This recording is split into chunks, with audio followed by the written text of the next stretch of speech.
ഇവിടെ ഇപ്പോൾ അൻവർ ഉന്നയിച്ചു എന്ന കാര്യം മാറ്റി നിർത്തുക, അൻവർ ആരോ ആയിക്കൊള്ളട്ടെ. പക്ഷെ നമ്മുടെ മുമ്പിൽ വസ്തുതാപരമായി ബോധ്യമുള്ള ചില കാര്യങ്ങളുണ്ടല്ലോ. 4 അന്വേഷണങ്ങളാണ് ക്രമസമാധാന ചുമതലയുള്ള ADGP MR അജിത് കുമാറിനെതിരെ നടക്കുന്നത്. അദ്ദേഹം ഇപ്പോഴും ആ സ്ഥാനത്ത് തുടരുകയാണ്. ഒരു നടപടിയും, അതായത് അദ്ദേഹത്തിന്റെ ചുമതല മാറ്റുക എന്ന് പറയുന്നത് വളരെ സിമ്പിളായ 1 മണിക്കൂർ കൊണ്ട് എടുക്കാൻ കഴിയുന്ന തീരുമാനമാണ്. അതുണ്ടായിട്ടില്ല. നമുക്ക് വസ്തുതാപരമായി ബോധ്യമുള്ള കാര്യങ്ങൾ. അദ്ദേഹം 2023 RSSന്റെ സർ കാര്യവാഹിനെ കണ്ടിട്ടുണ്ട്, ദത്താത്രേയ ഹൊസബലയെ കണ്ടിട്ടുണ്ട്, അതിന് 2 ആഴ്ച കഴിഞ്ഞ് രാം മാധവ് എന്ന വളരെ പ്രധാനപ്പെട്ട RSS ലീഡറെ കണ്ടിട്ടുണ്ട് എന്നുള്ളത് വസ്തുതയാണ്. അതിപ്പോൾ ആരും ആരോപിച്ചു എന്നുള്ളതിനപ്പുറത്ത് വസ്തുതയാണ്.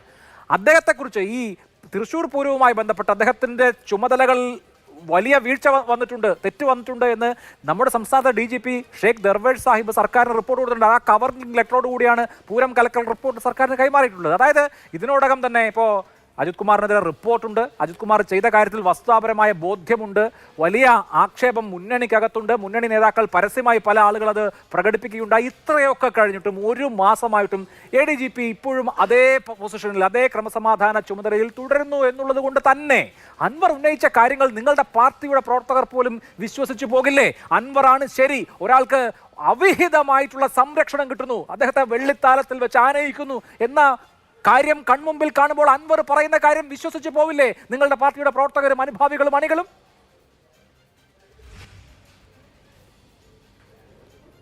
ശ്രീ അഭിലാഷ്, 1-2 കാര്യങ്ങൾ കൂടി അതിൻ്റെ കൂടെ സൂചിപ്പിക്കേണ്ടതുണ്ട്. അതുകൊണ്ട് ഒരല്പം സമയം താങ്കൾ അനുവദിക്കണം.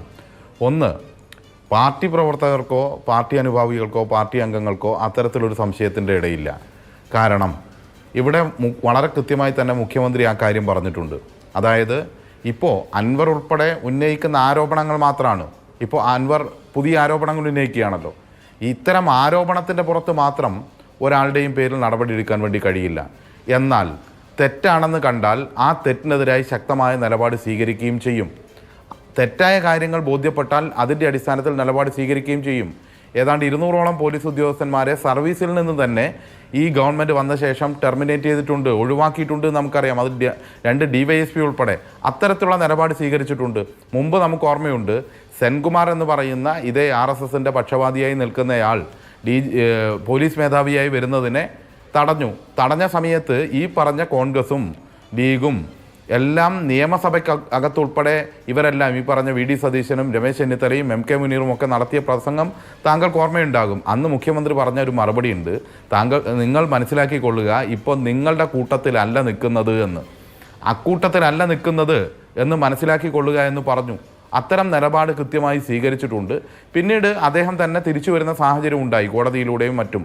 അതുകൊണ്ട് നമ്മൾ കാണേണ്ടത് എപ്പോഴും നമ്മൾ നിലപാട് സ്വീകരിക്കുമ്പോൾ ആ നിലപാടിന്റെ ഭാഗമായി ആരോപണത്തിന്റെ പുറത്തല്ല, ഇപ്പൊ വളരെ കൃത്യമായി തന്നെ ഈ കാര്യങ്ങൾ അന്വേഷിക്കുന്നു. പോലീസ് സംശയമുള്ളതുകൊണ്ട് ഞാനൊന്ന് ചോദിക്കുകയാണ്. സെൻകുമാറിനെ കുറിച്ച് അദ്ദേഹം ഏത് പക്ഷത്താണ് എന്നുള്ള കൃത്യമായ ബോധ്യമുള്ള പിണറായി വിജയന് എന്തുകൊണ്ടാണ് MR അജിത് കുമാറിനെ കുറിച്ച് ആ ബോധ്യമില്ലാത്തത്?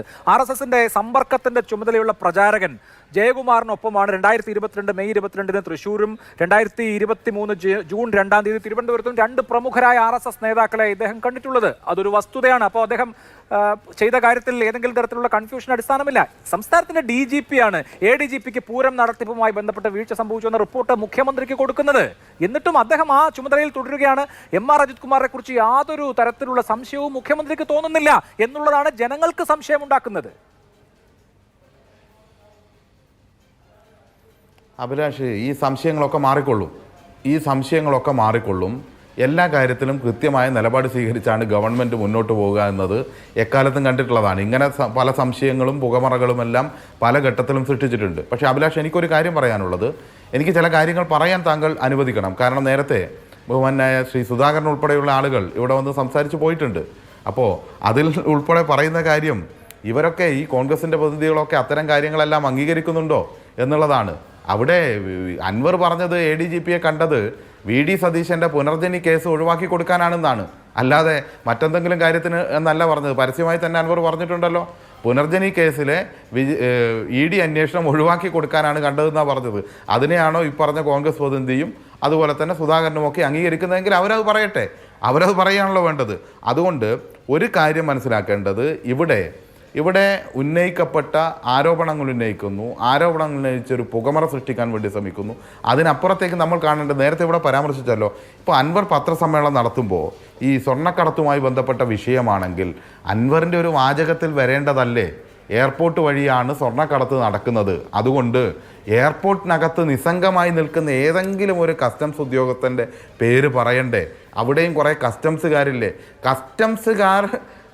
കസ്റ്റംസ് ആണ് സ്വർണം പിടിക്കേണ്ടത്. കസ്റ്റംസ് സ്വർണം പിടിക്കാത്ത സ്വർണമാണല്ലോ മുഖ്യമന്ത്രി കണക്ക് പറഞ്ഞ പോലെ തന്നെ കിലോ കണക്കിന് സ്വർണം പുറത്ത് കരിപ്പൂർ നമുക്ക് അതിന്റെ വിശദാംശങ്ങളിലേക്ക് പോയി എനിക്കൊരു ഇടവേള എടുക്കേണ്ട സമയം അതിക്രമിച്ചതുകൊണ്ടാണ്. താങ്കൾ ഈ പറയുന്ന കാര്യങ്ങളൊക്കെ പൂർത്തീകരിക്കാനുള്ള സമയം ഞാൻ തരാം.